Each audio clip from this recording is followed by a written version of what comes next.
Hello girls, आज मैं आपको राजा राम मोहन राय के सामाजिक विचारों के बारे में बताऊंगी।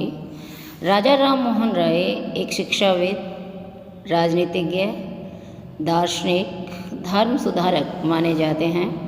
राजा राम मोहन राय का जन्म ऐसे समय में हुआ था जब भारत अंधकार में जीवन व्यतीत कर रहा था।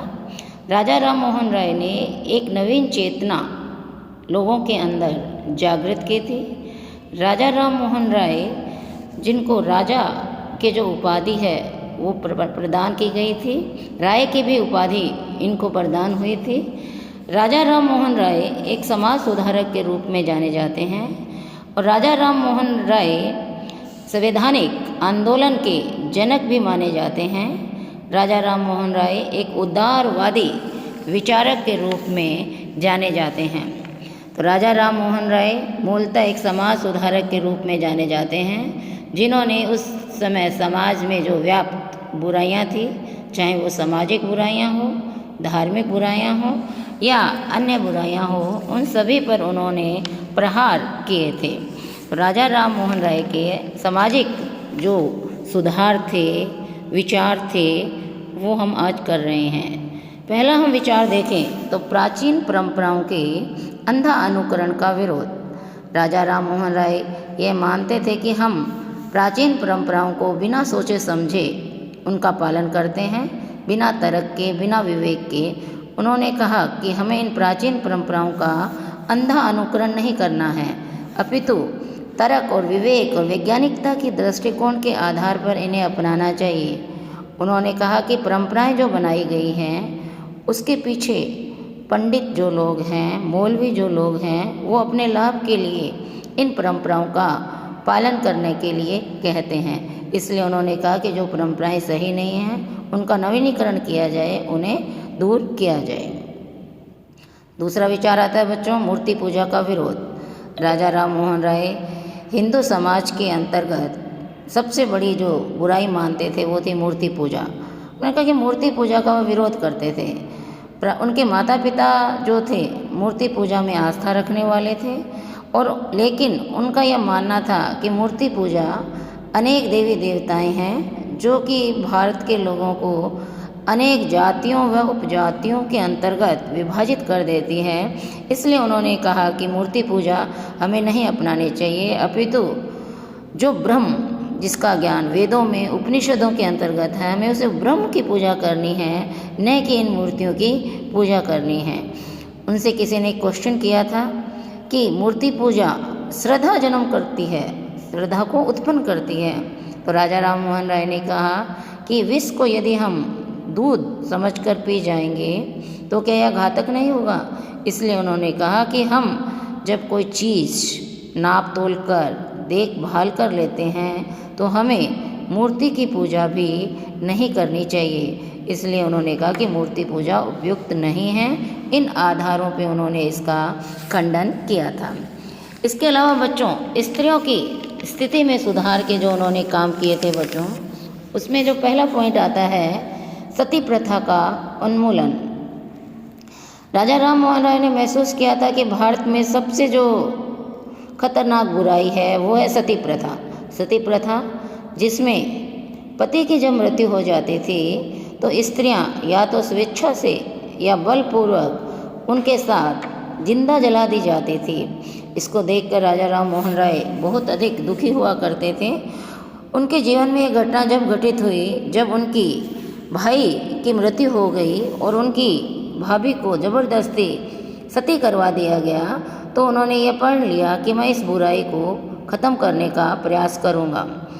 ब्रिटिश सरकार जो थी वो समझदार थी, वो ऐसे मामलों में हस्तक्षेप नहीं करती थी जो हिंदुओं के धार्मिक मामले थे।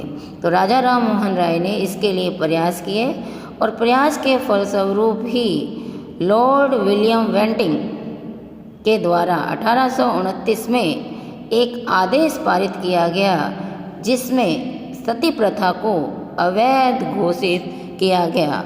और सती प्रथा आज हम देखें तो समाज के अंतर्गत खत्म हो चुकी हैं। दूसरा उन्होंने कहा नारी के उत्थान पर बल। राजा राम मोहन राय ने महसूस किया था कि नारी की स्थिति बड़ी ही दयनीय है, नरकीय जीवन व्यतीत करती है। उसका जीवन घर की 4 दीवारी तक सीमित है। तो उन्होंने कहा कि नारी जाति है, उसके उत्थान पर बल दिया जाना चाहिए। नारी को धार्मिक शिक्षा दी जानी चाहिए। समाज की उन्नति, कल्याण, अन्य सभी कार्यों में भी उसे भाग लिया जाना चाहिए। और इसलिए उन्होंने कहा कि नारी के उत्थान के लिए उन्होंने कहा कि सती प्रथा अवैध हो, बहु पत्नी प्रथा को उन्होंने अवैध घोषित करने की बात कही।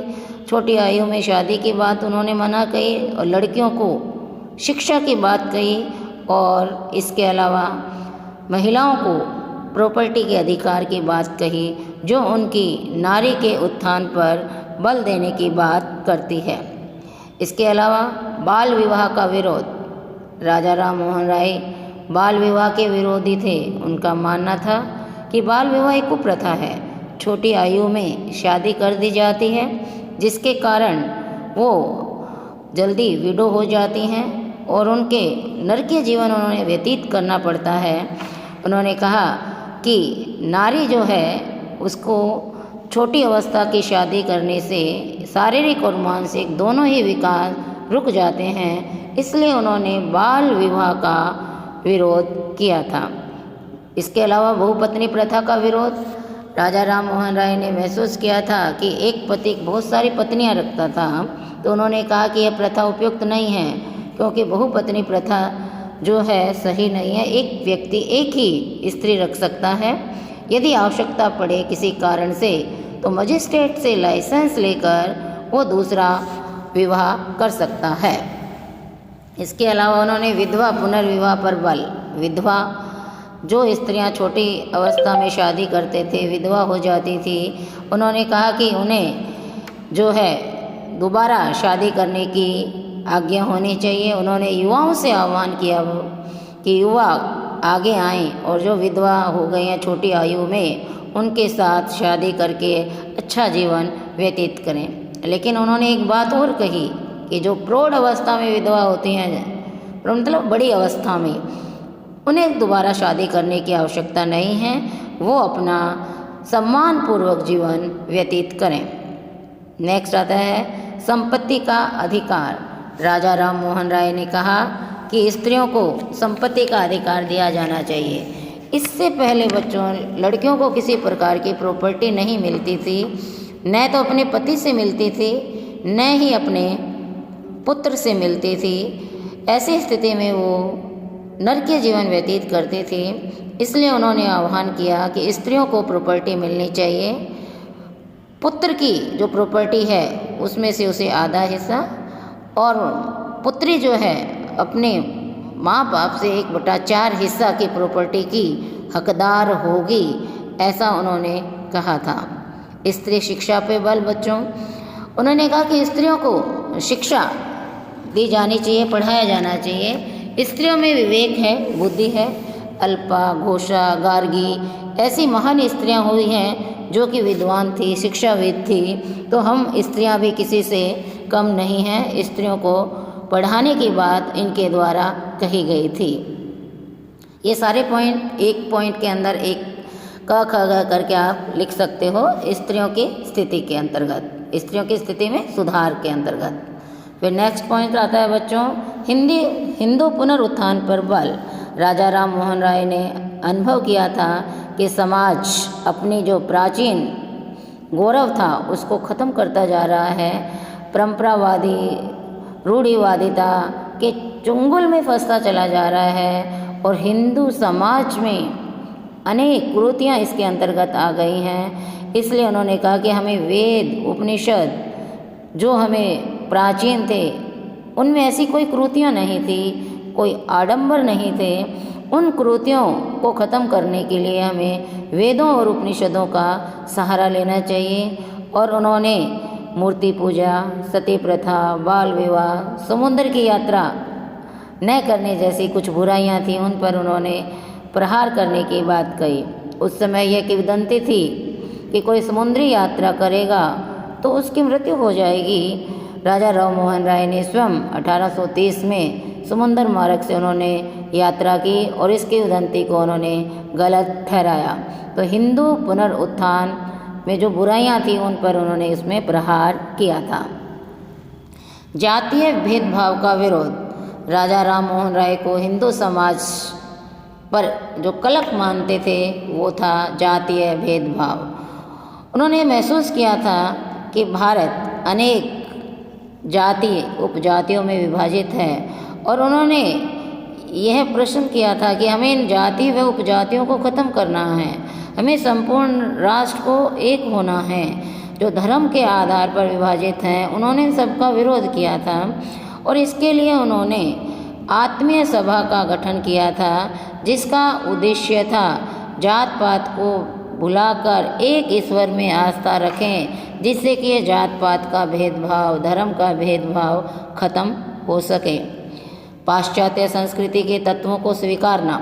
राजा राम मोहन राय ने कहा कि जो अच्छी बातें हमारी संस्कृति में हैं, जो रामायण है, महाभारत है, गीता है, उपनिषद है, उनका उन्होंने गहन अध्ययन किया था। उन्होंने महसूस किया था कि ये हमारी संस्कृति श्रेष्ठ है, अच्छी है। हमें अंधाधुंध होकर पाश्चात्य संस्कृति को नहीं अपनाना। पाश्चात्य संस्कृति की जो अच्छी बातें हैं उन्हें हमें अपनानी है। अंग्रेजी भाषा का उन्होंने समर्थन किया, अंग्रेजी भाषा को राष्ट्रभाषा बनाने की बात कही और उन्होंने उपनिषदों का जो अनुवाद है अंग्रेजी और बंगाली भाषा के अंतर्गत किया और उन्होंने वेदांतिक साहित्य की जो साहित्य था अनेक भाषाओं में उन्होंने उसका अनुवाद किया। सहिष्णुता और धर्मनिरपेक्षता पर उन्होंने बल दिया। उन्होंने कहा पाश्चात्य संस्कृति की कुछ अच्छी बातें हमें अपनानी है, उनका अंधा अनुकरण हमें नहीं करना है।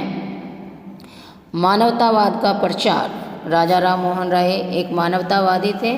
मानव जाति को एक परिवार उन्होंने माना था। उनका मानना था कि हमें किसी एक मनुष्य का हित या कल्याण नहीं करना है, अपितु हमें संपूर्ण मानव जाति का हित या कल्याण करना है। उन्होंने कहा था कि हमें अंतर्राष्ट्रवाद की भावना को अपनाना है। जो बेंथम की थ्योरी थी, अधिकतम व्यक्तियों के अधिकतम सुख की बात उन्होंने कही थी। राय ये कहता है कि ईश्वर धर्म को ऐसा बना दो जो कि मानव मानव के बीच भेद और घृणा को ख़त्म कर दे और मानव जाति में एकता और शक्ति बनी रहे। तो उनका मानना था कि संपूर्ण मानव जाति एक परिवार है और विभिन्न राष्ट्र और जातियां उसकी शाखाएं हैं। उनकी इच्छा थी कि मनुष्य में सहिष्णुता, स्वतंत्रता बनी रहे। इसीलिए उन्हें एक मानवतावादी विचारक माना जाता है जो अंतर्राष्ट्रवाद के प्रबल समर्थक माने जाते हैं। शिक्षा के प्रसार पर बल। राय ने महसूस किया था कि पश्चिम के विकास का आधार शिक्षा है। भारतीयों को भी शिक्षित होना है, शिक्षा उपयोगी है और शिक्षा हमारी जो परंपरागत शिक्षा है, मध्यकालीन शिक्षा है, उसको नहीं अपनाना है। आधुनिक शिक्षा को हमें अपनाना है जो भारत को विकसित और समृद्ध कर सकेगी। और इसके लिए उन्होंने कैलकाटा के अंतर्गत 1816 और 17 में एक स्कूल की स्थापना की और हिंदू कॉलेज की स्थापना 1822 और 23 में उन्होंने कैलकाटा के अंतर्गत की थी। इसके अलावा उन्होंने कहा शिक्षा का माध्यम अंग्रेजी हो। राजा राम मोहन राय ने माना कि शिक्षा का माध्यम अंग्रेजी होना चाहिए।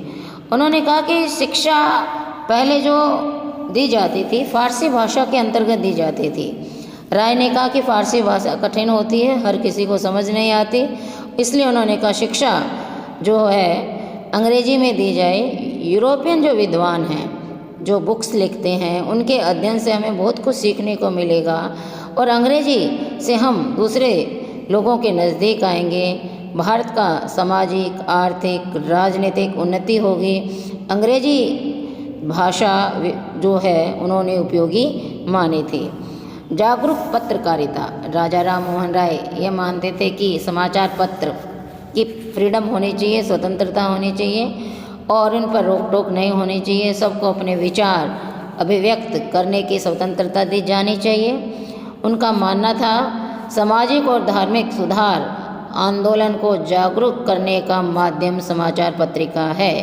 इसीलिए उन्होंने संवाद कुमुदी जो बंगाली भाषा के अंतर्गत लिखी, फारसी में मिराद उल अखबार नामक अखबार उनके द्वारा प्रकाशित किए गए और इनका उद्देश्य यही था कि लोगों को जागरूक करना, चेतना जगाना, सामाजिक क्षेत्र में, राजनीतिक क्षेत्र में, आर्थिक क्षेत्र में। इसीलिए दामोदर राव ने भारत में राष्ट्रीय पत्रकारिता का जनक राजा राम मोहन राय को माना था।